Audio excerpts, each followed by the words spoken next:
Hey folks, this is ioEther and we're back with some more World of Tanks. As you can see, this is the Danish Bacon in his Super Conqueror. Look at that beautiful camo on that. This is a tier 10 game on Fiery Assailant. And yeah, I can't get over this camo. That is beautiful. That's got to be one of the Clan Wars rewards, or maybe one of the other reward camos. But anyways, it's just awesome and pretty epic. And I love the spiders, the venom, I believe. Anyways, so before we get into this game, as always, this is the tier 10, the brand new tier 10 British heavy tank, the Conqueror, Super Conqueror, sorry. And how do you kill this thing? Let's wait till it gets out of the bushes, and we'll show you how to kill this thing. So basically, lower plate, you don't want to hit the upper plate, and especially not with heat. You can see the reactive armor on the front of this thing, or spaced armor for everything else, I believe. That's specially designed to absorb heat rounds. So you want to shoot in the lower plate.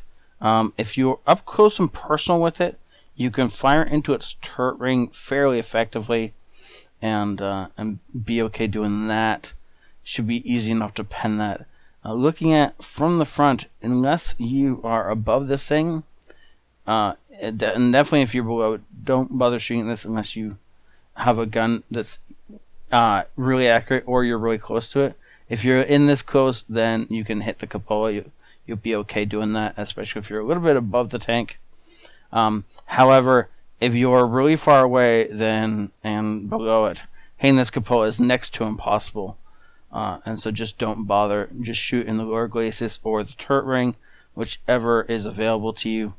And don't forget, always, especially British heavy tanks, medium tanks, some of them have it, some of them don't, but their ammo rack is right behind here. So if you hit them in the lower glacis, you have a decent chance of ammo racking them. If you hit them a couple times, then you have a decent chance of blowing their tank or their top off and making them into convertibles. And ooh, nice Christmas skin.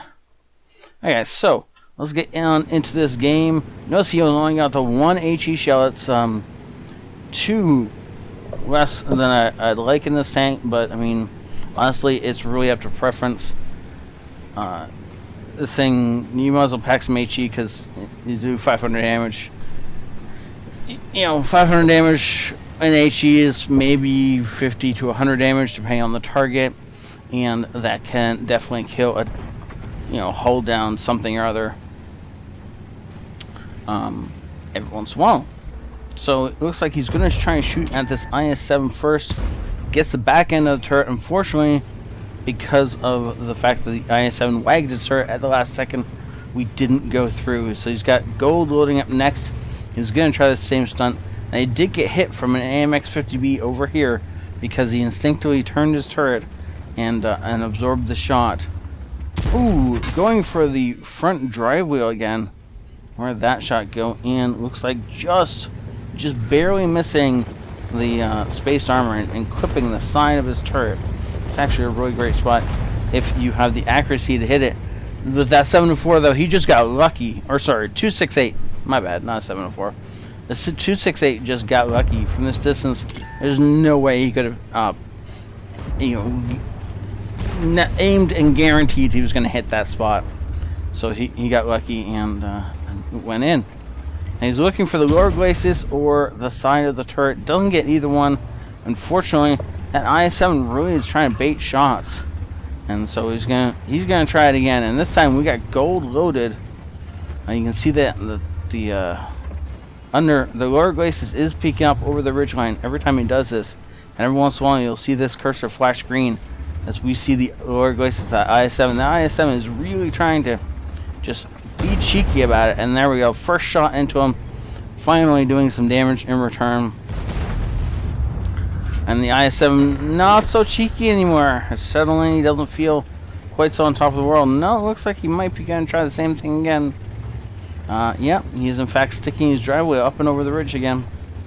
I don't know what he thinks he's trying to do. I guess because we haven't been able to pen him before now, he's confident that he can keep doing the same stunt and that we'll continue to fail to pen him. That shot looked like it was going to go in if he'd fired, but yeah, nope. Well, must have pulled back just in time, and we bounced the I-7, and the I-7 apparently forgot our reload speed and just comes up over the ridgeline right after we fire. This thing has a really nice rate of fire, and so I don't know what that I-7 was thinking, but he just popped up over the ridgeline, and we got to smack him.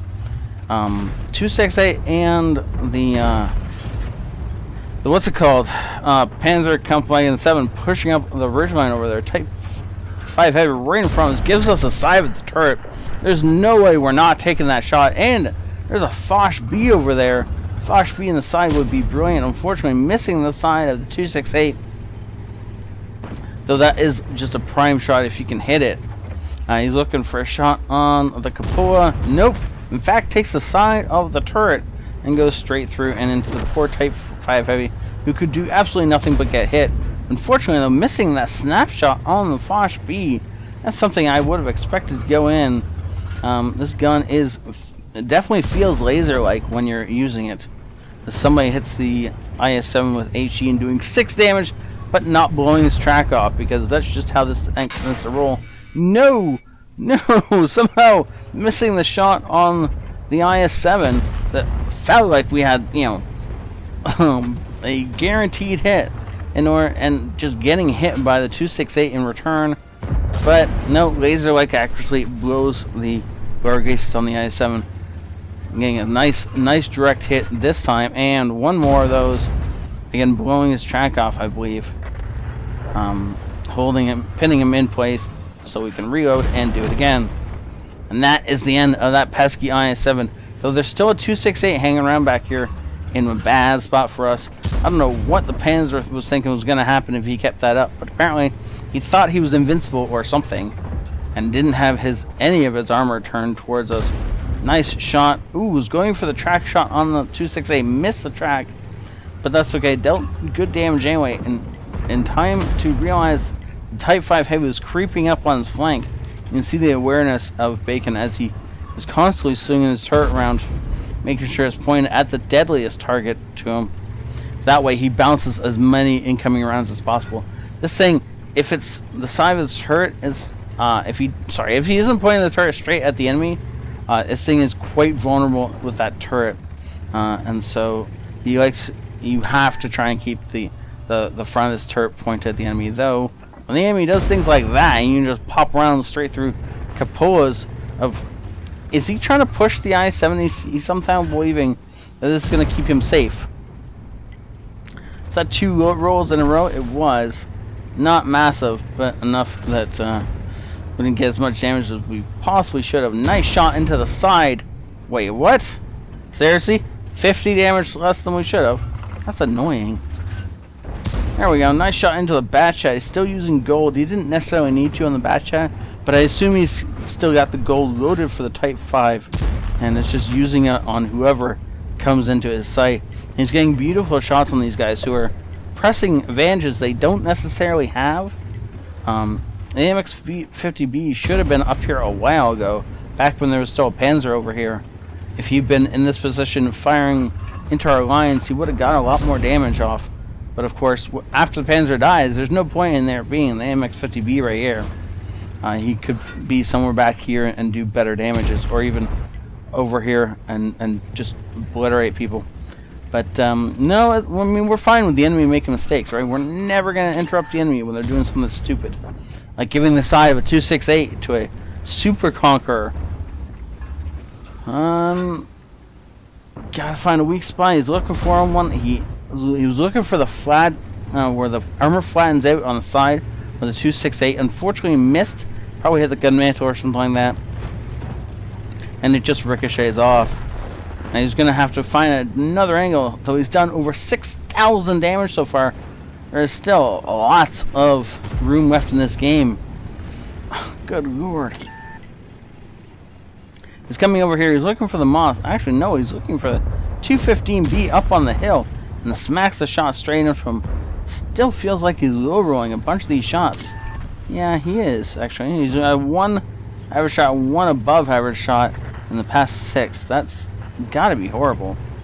I wonder if, like, is Wargaming messing with the average rolls or something, and it just keeps coming up lower, or is that just me and noticing it? I don't know. But we got enough people who enough people watch this. We can all have a look at our stats recently and see if we've been rolling average or below average. Because and none of these were kills, so none of this is. Yeah, I don't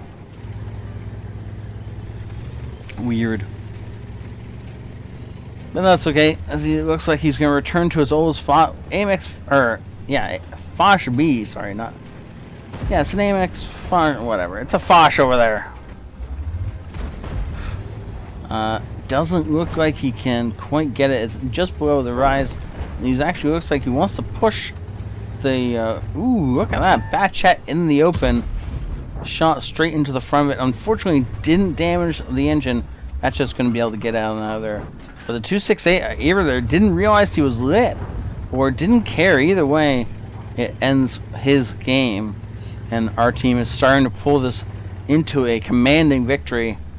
Whereas early in the game it was more neck and neck.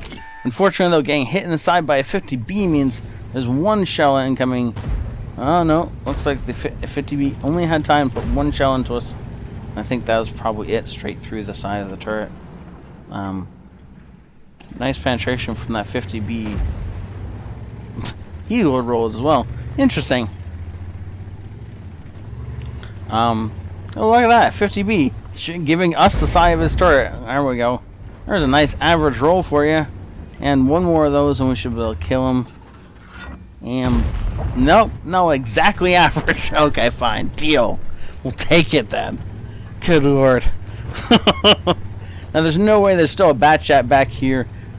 He should have long ago moved over here, over to a position like this where he is more in the back lines and be more of a support for the rest of his team. Let his team do the spotting and he can just blast away anybody who's in the wrong spot. Nope, the Batchat's still over there all by himself, self-spotting and trying not to get lit while doing it. It's a tactic that gets extremely difficult, especially later on in games when there's a lot of enemies around and just you.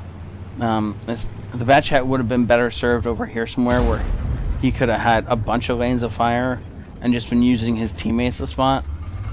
But oh well. In fact, this is where he is. We're going to speed this up. I don't think we're going to get into this last bit of combat. So 3 shells left in the tank when he's done, and this has been a great game. Oh, look at that hit from, I don't know what that was. It went straight through the front of the tank there. It's been a great game in the Super Conqueror, and thank you so much, James Bacon, for sending us this game. And ooh, ouch, that looked like it hurt. This thing is just taking a beating, but it keeps on ticking.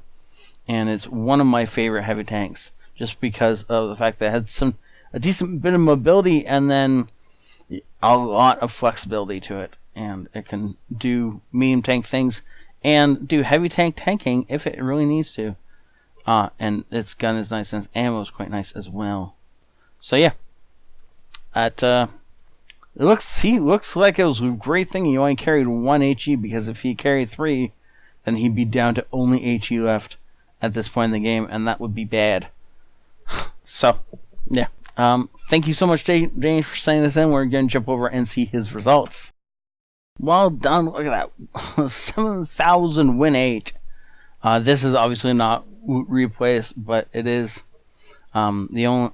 it's the site I got a link to, so it's the site I'm showing it off on. I prefer WoT replays, but this will do quite nicely, obviously. Look at that. Beautiful Ace Tanker, Spotter, Fire for Effect, 25 bonds, and 170 credits for this game, netting himself the Confederate and the High Caliber. This is, of course, why he got 25 bonds. Will be these two are definitely reasons in there. Unfortunately, only the 2 kills in this game. All the rest were just damage on top of damage. And so he just goes ahead and... Oh, good lord. 8,500 damage. That's the most I've seen in a Super Conqueror on this channel. And that is a pretty awesome achievement right there. Purely tier 10 game, and just taking advantage of the fact this thing can be held down and just undefeatable. Though he didn't get shot at quite as much as I actually thought he had. Blocking 1600, and well, I guess he was almost dead, so he did absorb quite a bit with his actual health pool. But nice job being in the center of the map. 4,000 spine damage. That is over 12,000 combined. That's actually almost 13,000 combined damage. Good lord, no wonder. Yeah, only 4 for the awards. My bad. Yeah, 21 because of these scores in battle. Well done. Actually, didn't make any money at all in this game. That's really unfortunate. But I mean, completely understandable considering the fact that he fired his entire gold loadout. Didn't use any consumables, which is a bit weird in a game like this, and had to repair his entire tank. Well done, though, sir. Thank you so much, Danish, for saying this in. This has been a joy to watch. And if you think this deserves MVP, then go ahead and hit the like button, because that would be amazing. Also, if you think I deserve more subscribers, then please share this. And in all things, thank the Patrons, for they really do carry us and to victory, and they are amazing. I will see you all later. This ioEther out.